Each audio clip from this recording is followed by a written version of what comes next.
David, welcome to the podcast. Thank you for having me. I feel like I should have been recording. Like, this is how it always goes. We spoke for like an hour before. Yeah, and it was so good. It was like, it's like your first time connecting in real life.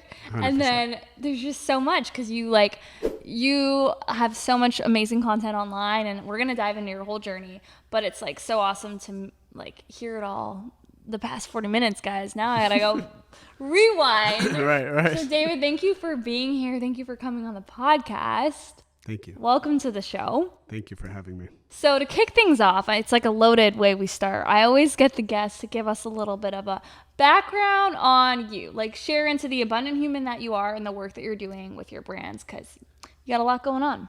Okay, so I mean, it's been a journey since I was about 15 years old. I got into investing early on just because I had that hunger, made a bunch of money when I was young, lost a bunch of money, and around probably the age of 15, 16, an uncle brought me to Kabbalah. He said, you should study the spiritual wisdom. I said, I'm not into religion or anything like that. He's like, no, you have to understand it's the spiritual laws of this world and you're going to be able to manifest success through it. So I said, okay. So I went to a seminar. It changed my life. Sorry. It changed my life. Wow. And I dove all in. I sped through high school. I graduated early from UCLA. And when I was around 19 years old, I decided to join the Kabbalah Center full time to teach this wisdom. And I did so as a volunteer. I traveled the world, probably gave over 1,000 seminars, got to meet people one-on-one, doing coaching spiritually in every facet of life.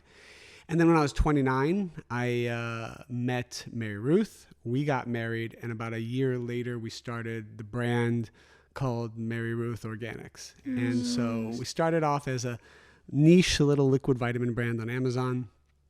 About 10 years later, it grew to be pretty prolific. We're about 200 products. Wow. We're worldwide.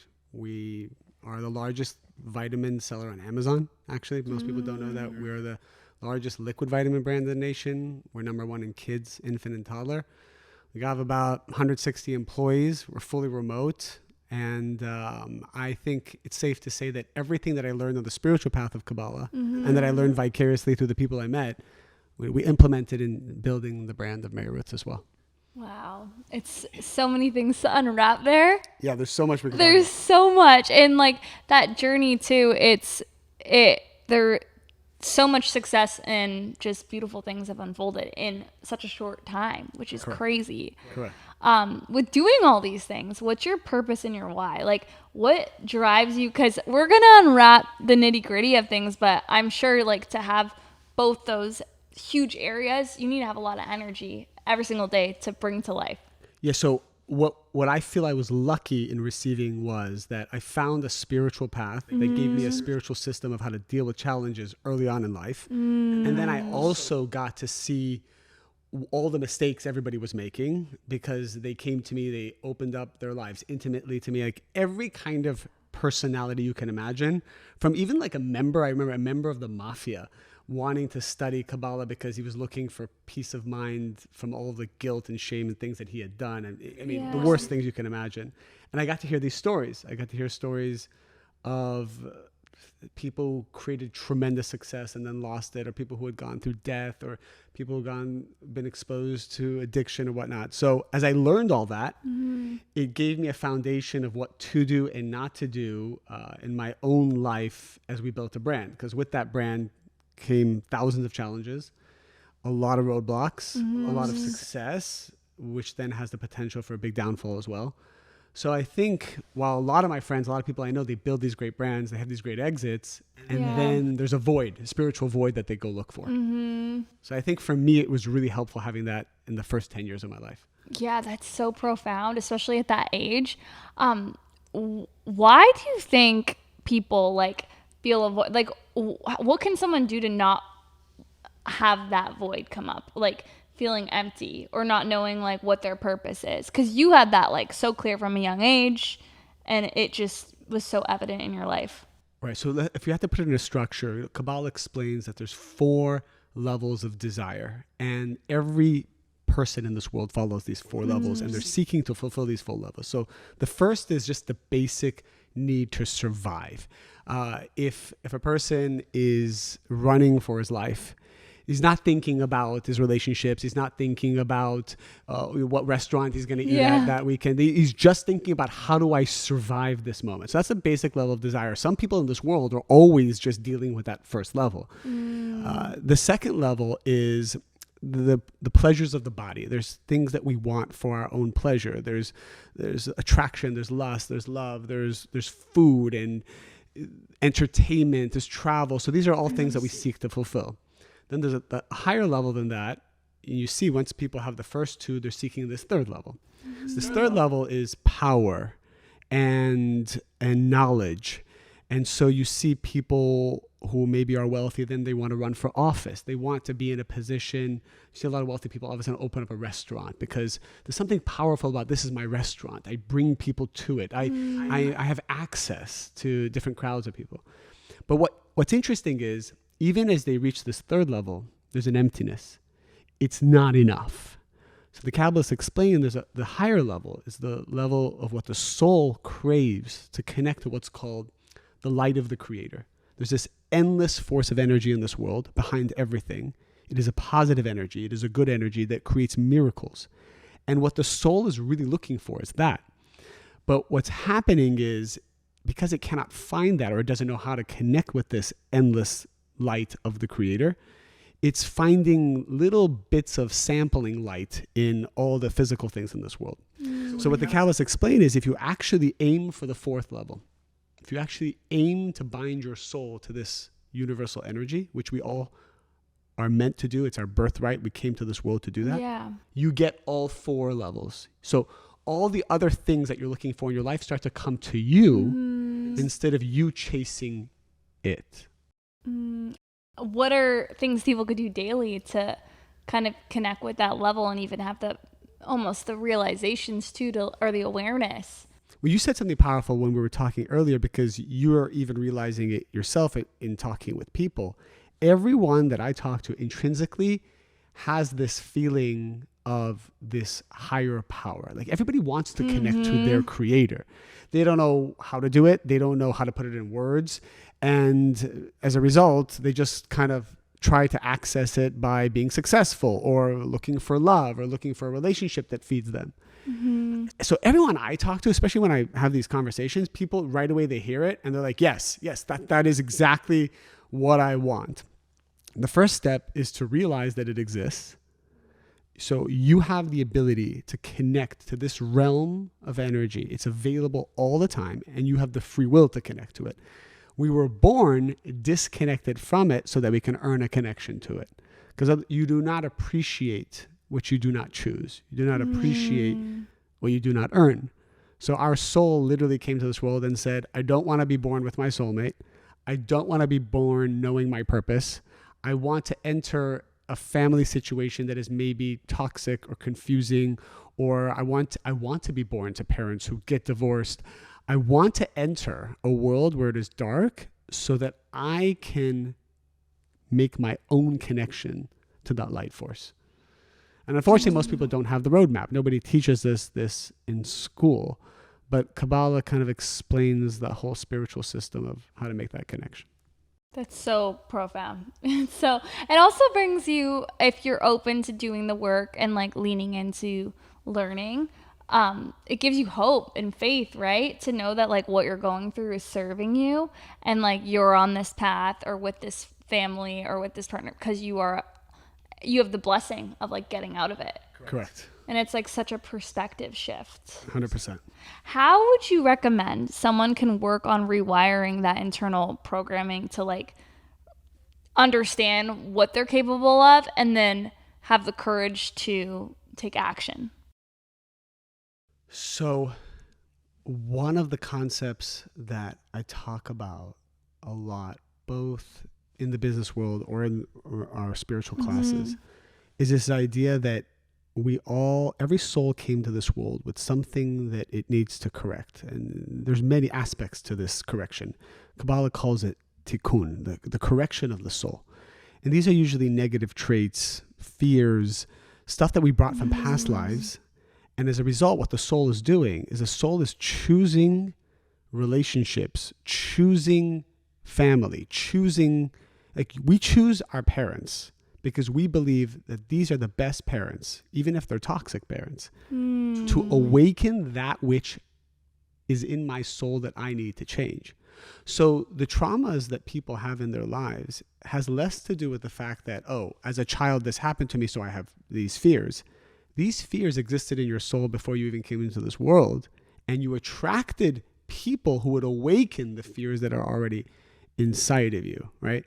So the first understanding is we have these limitations, and the only free will we have in this world is not who you marry or what business path you get to.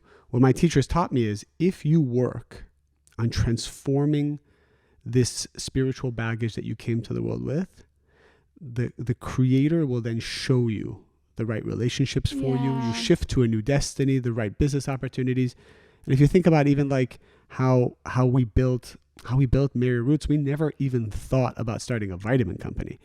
Our focus was not on that. The focus was more on a spiritual relationship with each other and with ourselves. But it opened up a gate that the universe said, this is the path that you should be taking. And then miracle after miracle occurred. Yeah. So I see a lot of people trying to force it in the physical world or try to force relationships, or they're out there looking for what's for them. When in reality, all you have to do is access this energy, and then the energy reveals it to you. It's so beautiful because it's like when you take the right aligned action, like the portals open up, right? 100%. Like you go to a coffee shop, and when you surrender too, it's like when you go to a coffee shop and then you end up meeting the person you were meant to meet. 100%. And by the way, I noticed this about you, and you have this energy which attracts those realities.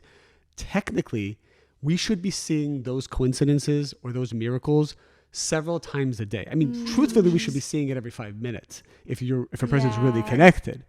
But most people might see it once a year, and they think that's the norm.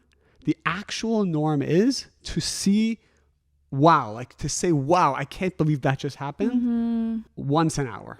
At least for us. That should be the goal. Gabrielle Bernstein, I love her work. She always says too. Miracles are natural. Miracles should be natural. And I always tell myself that. And it's so much of a rewiring. I have a lot of affirmations and just different mantras I keep in my back pocket, and I always pull them up. And it's like, yeah, if you don't run that script and like whatever narrative, mental programming is in your head, like if you think like, I hear this a lot and I hate it. I have to mute it out when people are like, oh, something's gonna happen that's bad because life's too good. Like you're asking for it, so then that's just gonna become into your reality. So you just brought up a great point.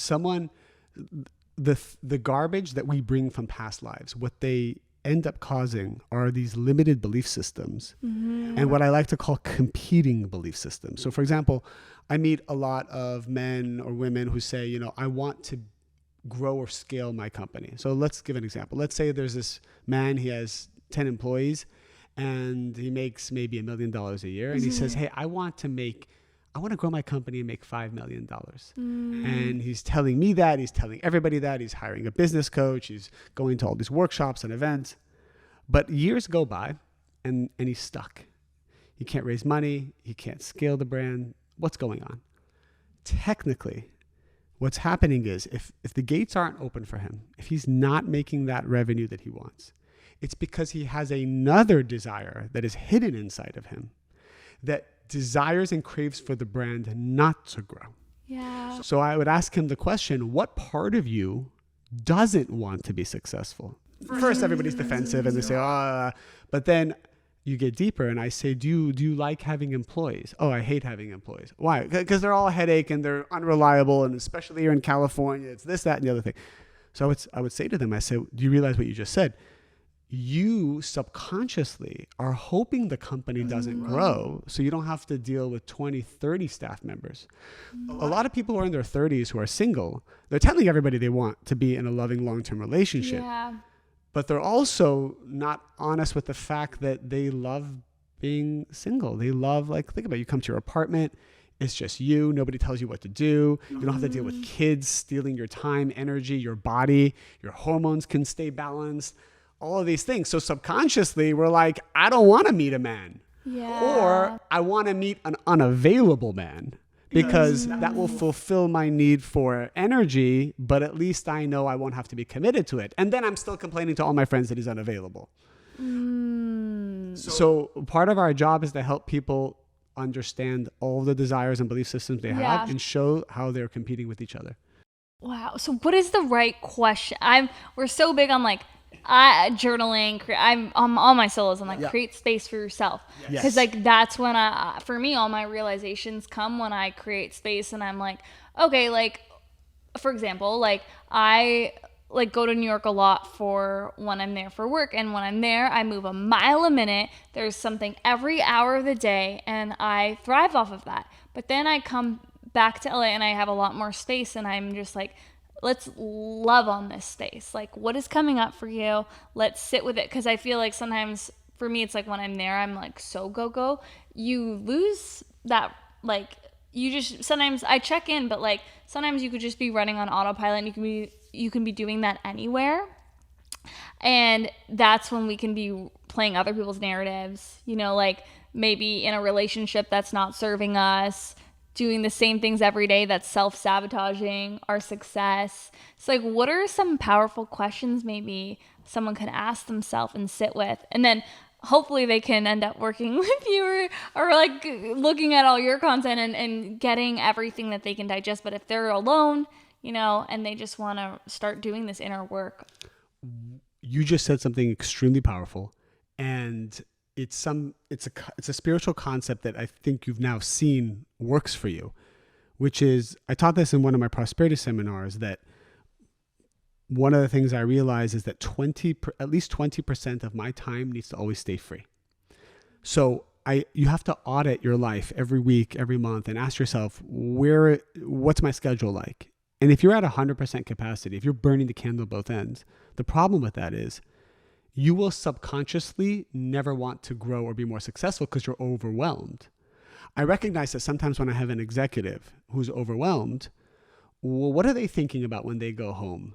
What are they thinking about when they're at the dinner table with their family? What are they thinking about when they're in the shower in the morning getting ready to come to work? They're thinking, oh my God, I'm so overwhelmed. I have so much work. I hope the business doesn't grow any more than it is, because I can't handle more work. Yeah, and you're showing the universe, God, like you can't handle it. Exactly. Just telling, because the creator will listen to our desires and the energy will flow to where the desires are. So if I have let's say I have 10 executives, I have 10 vice presidents, each one of them runs a department.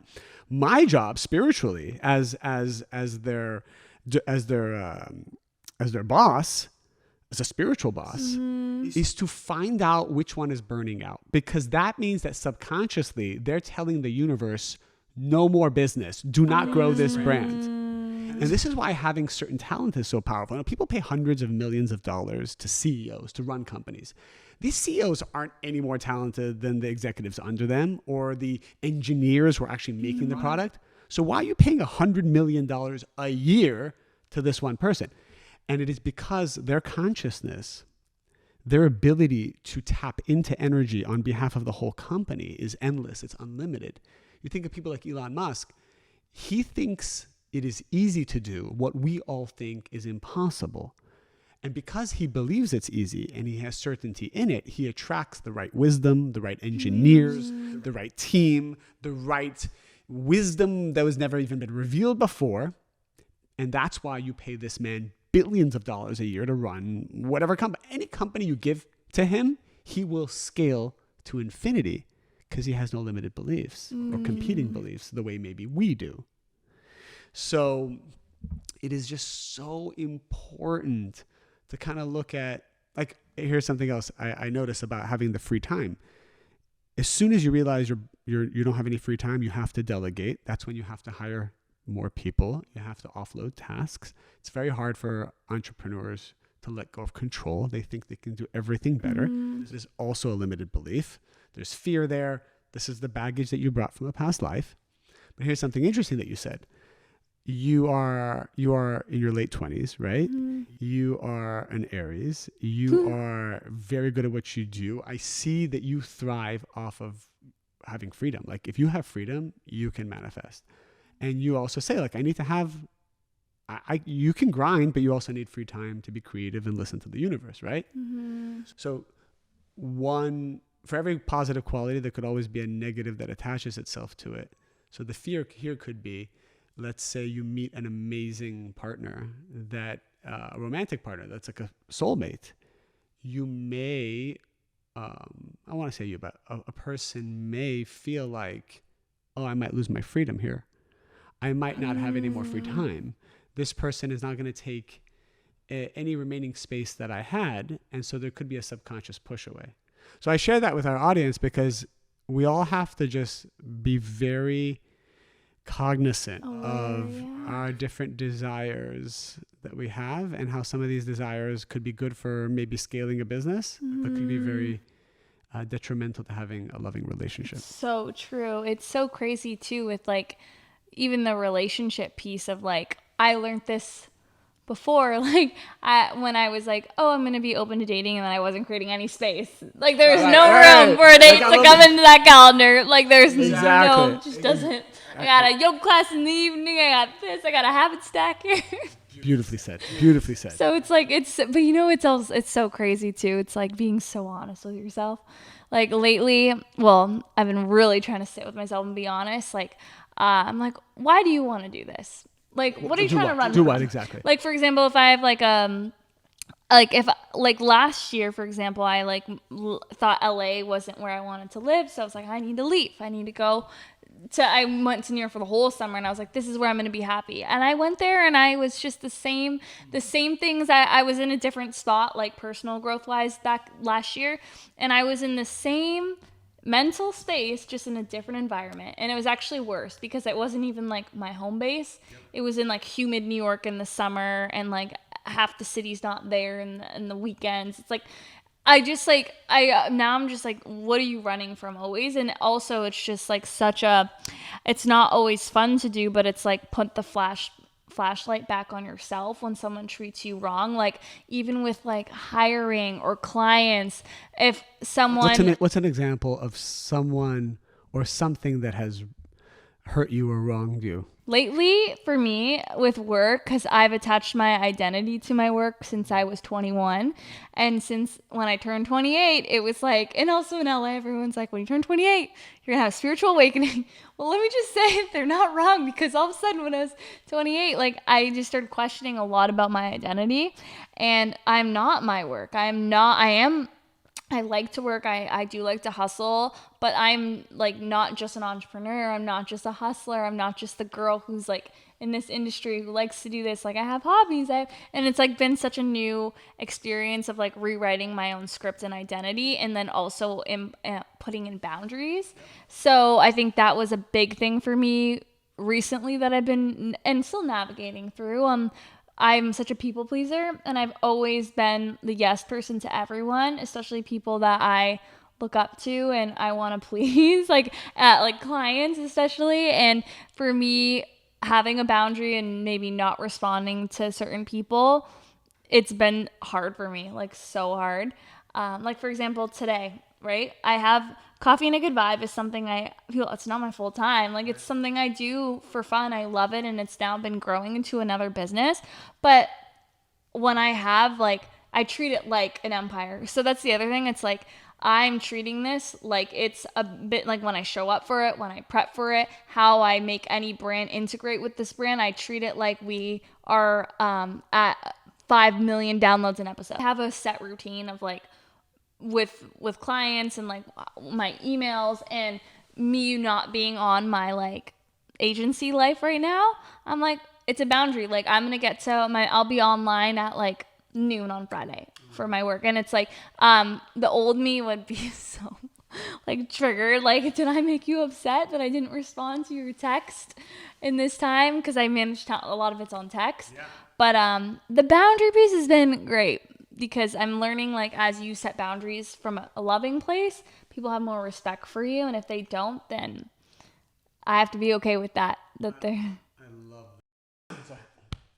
Well, one of the principles of aligning yourself with the light of the Creator is affinity of form. So if we know that the light of the Creator is the cause and not the effect, that means that every time we are the effect, in a given situation, we're disconnecting from that energy. And so the miracles can't occur.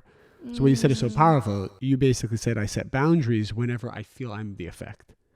And it could just be a few seconds of a shift in consciousness.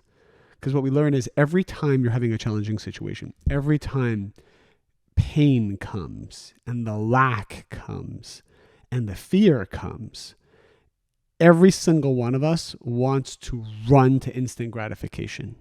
We want to either say something, do something, or think something that draws some kind of temporary relief to not feel that pain. But the pain is coming as an opportunity to shift to a new destiny. So every time pain comes, it means now you can shift to a new destiny where maybe in that destiny there is a soulmate relationship. In that destiny, there is an unlock of abundance. There is an unlock of wisdom or certainty or friendship. But you have to shift to that destiny. The only way to shift there is pain must come. Something uncomfortable must happen. And you pause. You do not react. And what that does is it takes you from the cause to the effect, just in the moment of that pause. So this isn't suppressing your reaction. This is actually getting excited, knowing that this uncomfortable situation, even though you don't know how to solve it, is actually an opportunity to shift you to a new destiny. So you're excited about it. You don't feel like you're suppressing. Mm-hmm. So it's very powerful what you're saying, because when a person recognizes that maybe one of their corrections is to be is that we're people pleasing, that's just us being the effect. We're not really giving the right energy to people when we're just kowtowing to them and trying to get them to like us, and we're being different as a result. So I just love what you said, because that does shift you into a world of miracles. It's so hard though sometimes when you're like leaning into it. For sure, I like feel people who are in that journey, but when I just remind myself, like, from you evolving, you attract what you are, right? So you have to align yourself to the blessings that the universe wants to offer you, but we gotta meet it halfway. And I think that's the beautiful thing too about growing, because if you're in a relationship that's not serving, but then you actually have the courage to get out of it, then they'll be like, everything comes to you in divine timing. So like, yes, I do recommend like dating yourself, really growing that relationship, getting uncomfortable, being alone. But then it's like, it's so rewarding after when that soulmate does enter in.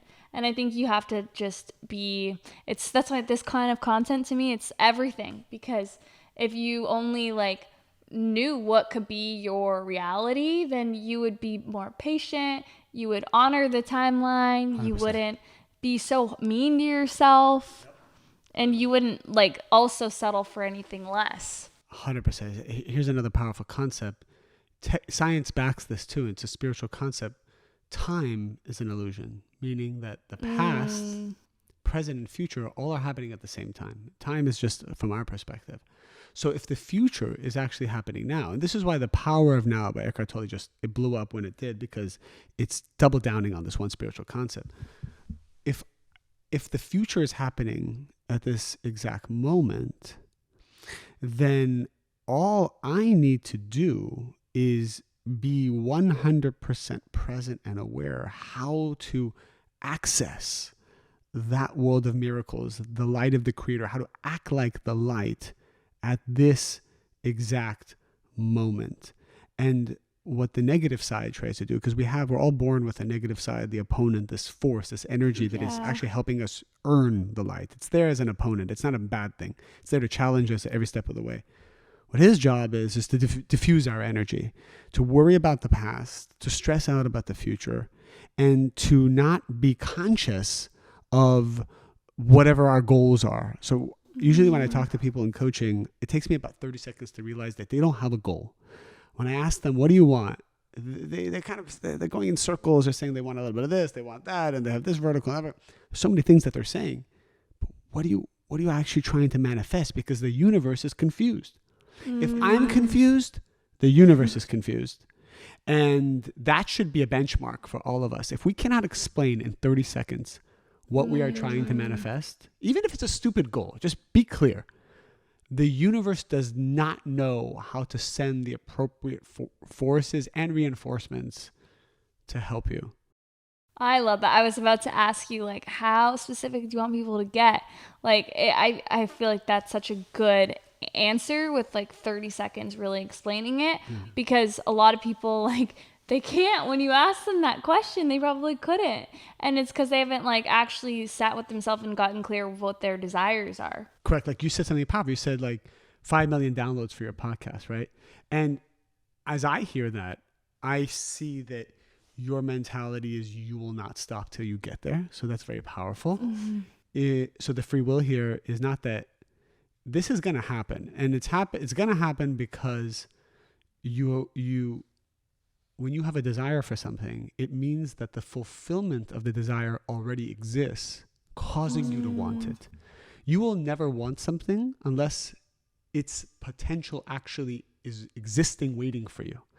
We would never crave something that doesn't already exist. So the fact that you said the word 5 million, it means that 5 million downloads exist in the future, which actually means it's here right now as well. And it's waiting for you to manifest it. So what I would do if I was working with you, let's say on a spiritual level, I would say, well, what do we have to do to work backwards to hit 5 million? And how can we be hyper-focused, overwhelm the system with whatever it takes to actually break through to that?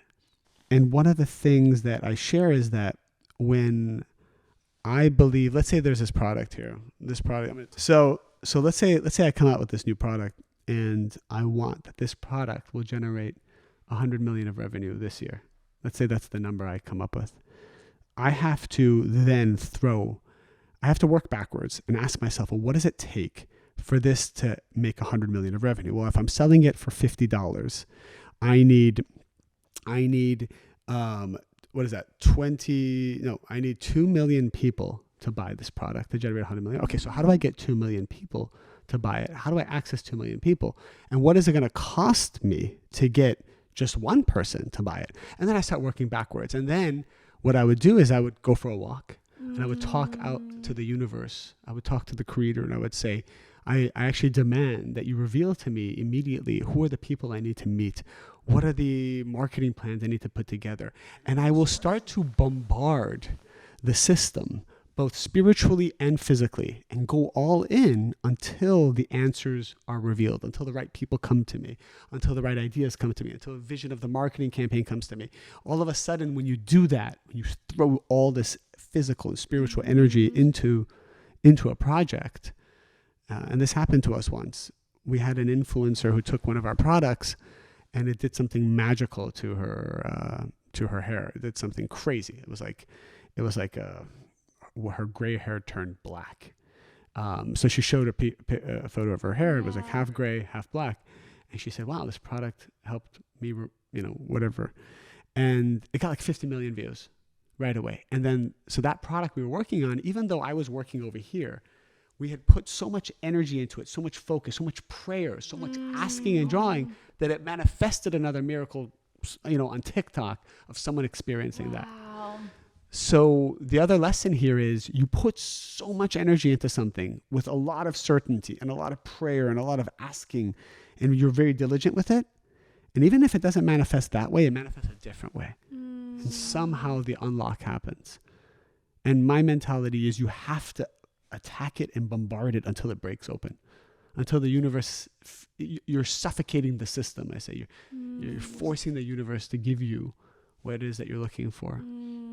That's so beautiful. I want to go into Mary Ruth's organ. I have it. Please. I want to go into that. But before that, I want to talk about what you mentioned, which is time, like your relationship with time, because in every way, right? Like I know with women, I hear it a lot right now, like living in LA and like being around women who are so powerful and like their 30s, and they're like, where's the partner? Like it was supposed to be here already. Where is it? Right. Or like for myself, I feel like I'm crazy with timelines with work, and even with having certain timelines of, I have a visa 5 years. When I got my visa 5 years ago, it's crazy. It's gonna be 5 years next year. I was like, I have 5 years to for my visa. I've done episodes on this, so people can listen to like the type of visa I have, but it's an E2 visa for your own company, right? Yep. So it's like 5 years has to be, it's like putting that like landmark, like that like timeline on it, when my like spiritual like higher self is like, no, it's gonna all unfold in divine timing, to the universe's timing. But then yeah, I feel like in that way, right, we have like these societal timelines, and then also comparing like, oh, this girl started her TikTok and she blew up on the third one, or this girl just started her, like there's so much of that. So how can someone like really have a positive relationship with that? Such a good question, because what you're trying to do here is you're trying to reconcile two things. One is, I want to manifest something as quick as possible, but what if the creator has a different plan for me? How do you reconcile these two? So the way you do it Kabbalistically is, I have this philosophy that if I want to do something, I have to manifest it in 24 hours. So I put a goal for myself. So let's say, for example, I have a visa and I need to get, what is the next level of getting your, is it getting your visa? Is it getting a passport? What would it be for you? So I basically, for my particular visa, it's the best way would be just to renew the 5 years. But what's the best case scenario here? Like, if you could have a request from the government, what would it be? That they just easily give me like a renewal for 5 years. That's all you want? But what about just a passport? What about being an American citizen? That's a long game. I understand you're telling me it's a long game, but isn't that the best case scenario? Yeah. Is it possible? There's a lottery for Canada, US. I know there is for Australia. Okay, so if I asked Elon Musk this question, he wouldn't be telling me those things, right? He would, if I challenge Elon Musk to get American citizenship in 24 hours, right? If he can find a way to go to Mars and no one else has, there's a way to get a passport. Okay, someone buys me, there's like this one visa you can just like pay your way to get. I mean, so like infinite. I mean, okay, I don't know, but here's kind of the point. The point of it is, I would have to tell myself, how do I get American citizenship in 24 hours? That's what I would do. And then literally if that was the only thing I focused on for the next 24 hours, I would ask everybody I know. I would just call people randomly. I would Google. I would overwhelm the system. And then all of a sudden, within 24 hours, you will get messages and you will get clarity. So I tell people, whatever you do, you have to have the momentum to do it within 24 hours. It may not manifest in 24 hours, but what you're going to do is you're going to squeeze the system and you're going to create this viral energy that gets people to gets people to bring you the solution. So I'll give you an example.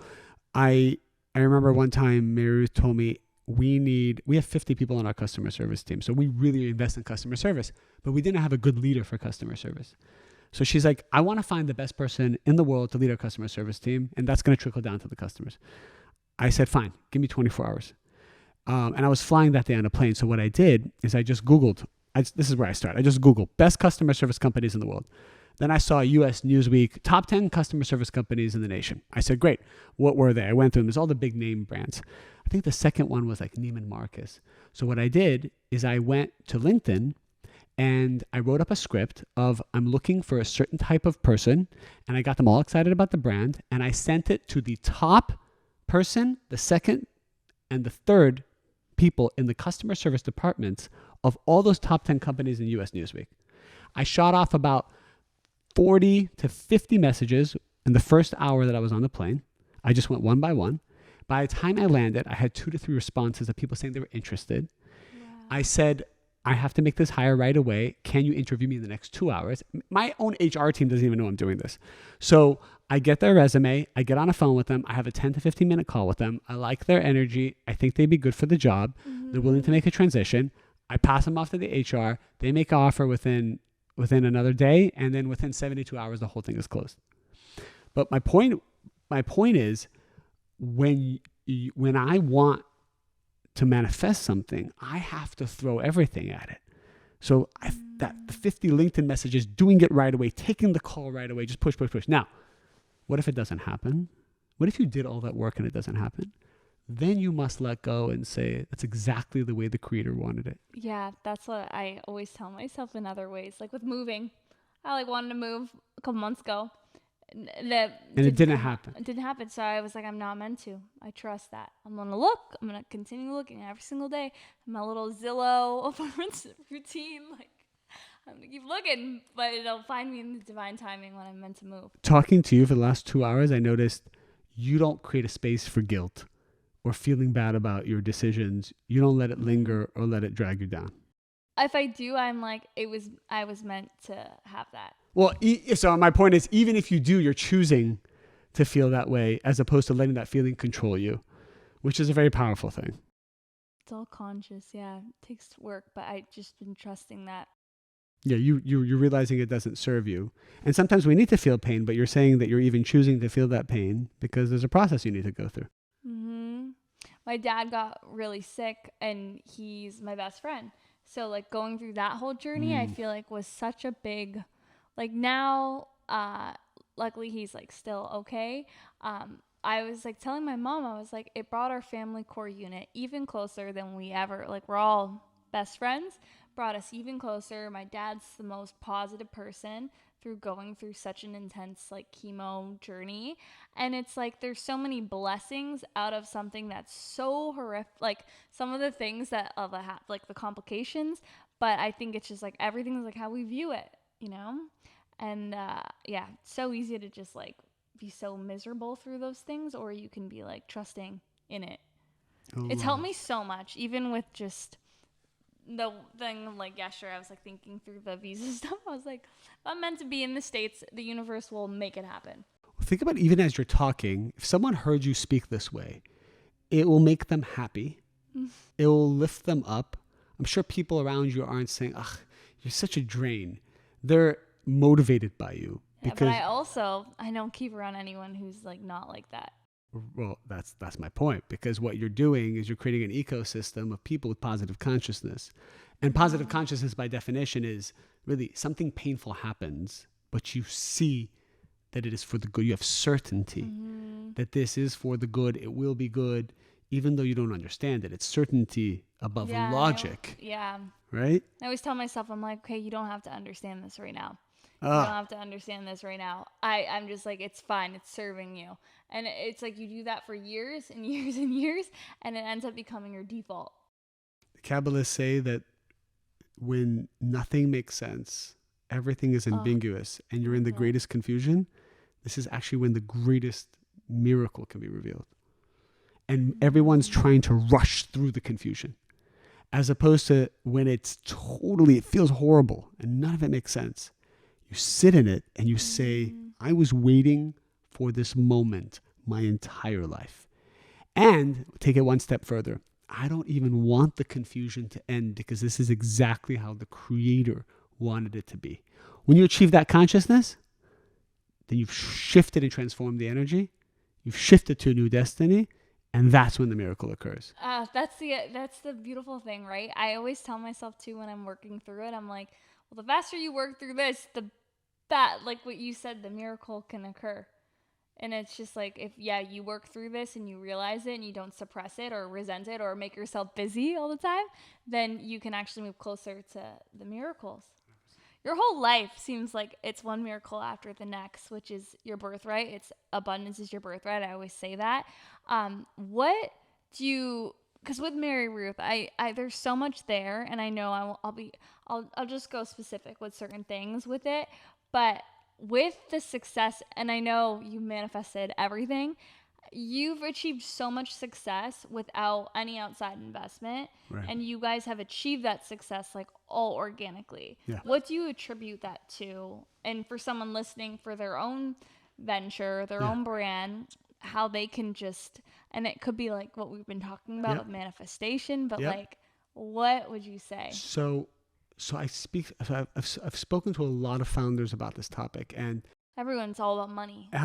Everyone's excuse on someone, it's like, oh, it's because they have an investor. Correct. Or, oh, they came from money. Correct. And it's interesting because in the first 5 years of Mary Ruth Organics, we never even had one employee. It was just the three of us. It was Mary Ruth, her mom, and it was me. And our revenue trajectory was in the first year we did $500,000, and the second year we did 2.5, and then I went to 5.5, and then 10, and then 20. I think at the 20 million mark, we hired one person, and then it jumped to 80. And that was in 2020. That was 3 years ago. And then it grew and expanded from there. But what we focused on, our commitment was, how do we stay profitable on day one? How do we create economics or create a product and position it in the right way that is profitable on day one, so that we are not dependent on investors? Because as soon as you become dependent on investors, as soon as you become dependent on having to raise capital, forget about the fact that you're diluting your equity and your exit becomes much less later on. It's a marriage, and you start to get the energy influence of other people. That sometimes can be good, that sometimes can be bad. So but true. I always make that joke, like there's a reason why God doesn't have a partner. It's like as soon as you bring the partnerships in, there's a potential for synergy, but there's a big potential also for catastrophe. So Mary Ruth and I always used to say, staying profitable means free will. We will always have the free will to do what's right for our employees, do what's right for our customers, and do what's right for ourselves. So the first thing I would tell everyone is find a way to create a product that is solving a problem, but that you do so where the economics are right. And it's so many things. And I have this joke. I wear this hat, and my friends give me so much crap for it. But my hat says EBITDA on it. But I have another hat. That says gross margin. And a lot of people don't know what gross margin is. But it's like it's this metric in your company people don't think about. But it's just a calculation of your costs and for what you're selling, so that you have profitability, you have cash flow. And most people don't realize this, and they're just like selling or whatever. And the next thing you know, their business requires another fundraise and another fundraise. My point is that one of the things I did is I spoke to successful people, and I said, give me a checklist of everything I need to check off to make this company bulletproof. I went to lunches and dinners with anyone I could find. CEOs, founders, private equity guys, bankers. And I said, one day I want to sell this company. Give me the checklist. And oh my gosh, when I saw the checklist, I realized, wow, I'm not doing 95% of these things. Like one example was, if you want to sell your company one day for a lot of money, you have to be omnichannel. You can't just be on Amazon. So you have to prove yourself on a website. You have to prove yourself in retail. You have to prove yourself in other verticals. So you're not just this like one-trick pony. So I said, wow, I'm going to start on that right away. Something else is cash flow. I forgot this. The CEO of this big company once said, the only thing more important than my mom is cash flow. I said, for something like this, because people screw that one up. I would have, let's say, a vendor, and the vendor says, I will give you this product and pay me on net 60 terms. So I have 60 days to pay that vendor. So already so far, so good. Then I went to the bank and I said, I need a credit card that has at least 60 or 90 days. And they said, well, sorry, sir, we don't have credit cards. You got to pay in 30 days. And I said, let's create a credit card that's 90 days. They said, oh, we got to run it up the line. And I said, I will create great business for you. So anyways, we got the bank to approve a 90-day credit card. And then I had to figure out how my vendors would take a credit card. This is a whole nother process. But eventually found a way, the vendor to take the credit card. And I take 90 days to pay the credit card. So now I have 150 days where I can get a product, sell the product before I even have to pay for it. So if I can get that product, sell it within, let's say, 90 days, and then I have another 60 days to pay for it, what happens is you keep increasing your cash balance sheet, and you're running a business on its own cash. This is kind of an interesting concept when I run it by founders, like, oh, you can do that? I just thought you had to keep raising money. So what you want to do is try to solve for every problem that allows you to have your freedom. And the best way to do that is talk to other successful people and pull. This is what you do. Every time you're bringing a guest on, I see you're like, so how'd you do this? Or what do you do there? And you're learning, you're listening for yourself. But I would tell anyone out there, you're starting a business, you should be going to 2 to 3 lunches a week with people who are more successful than you and saying, I need your help. I need mentorship. Show me how to do this. Show me how to do that. How did you do X, Y, and Z? And there's one thing I've learned about successful people is they love to mentor. It's the only thing that really brings them fulfillment. Making money doesn't really fulfill them. all I think it's very inexpensive, like $50. All of it goes to charity. And it is the two most powerful ways that people are learning. And I have a podcast, just like you do, Weekly Energy we'll link Boost. Everything in the show notes. So that's something I do weekly too. That's free content. Amazing. How can people support you? Gosh, what brings me so much joy is when people learn this wisdom, they see miracles on it. And the best thing that people can do for me is just tell me the miracle stories they're having. Wow. I don't monetize the spiritual part of my life. We keep all of that separate, and any coaching, everything I do, I try to do it all back to charity.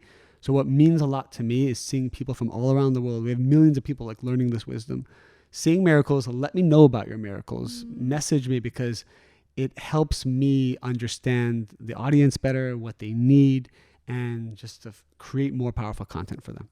Love that. Well, thank you again. Thank you for having me. It's such a pleasure, and we'll link everything in the show notes below. Appreciate it. Thank